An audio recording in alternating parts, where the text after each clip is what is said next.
আমার মতো যারা পোলট্রি মুরগি খেতে একদম পছন্দ করেন না তারাও যদি এই রেসিপি একবার ট্রাই করেন, সত্যি বলছি আপনি এই রেসিপিটির ফ্যান হয়ে যাবেন। রেসিপিটির জন্য এখানে আমি হাফ কেজি মতো মুরগির মাংস নিয়েছি। মাংস ভালো করে ধুয়ে হাত দিয়ে চেপে চেপে এক্সেস পানিটা ফেলে দেব, কারণ রেসিপিটা হবে একটু ভাজা ভাজা ধরনের। ভাজাটা যেন পারফেক্টলি হয় তাই এই কাজটি আপনাকে অবশ্যই করতে হবে। রেসিপিটির জন্য আপনাকে কিন্তু খুব বেশি মশলা ব্যবহার করতে হবে না। এখানে একটি মিক্সিং জারে আমি নিয়ে নিচ্ছি কাজু বাদাম, আদা আর রসুন, তাতে একটু পানি দিয়ে আমি ভালো করে একটু ব্লেন্ড করে নেব।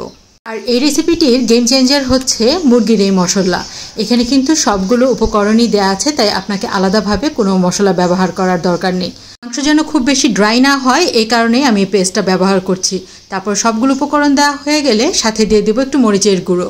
সবগুলো উপকরণ ভালো করে মেখে নিয়ে এবার এটিকে রেস্টে রেখে দেবো আধা ঘন্টার জন্য।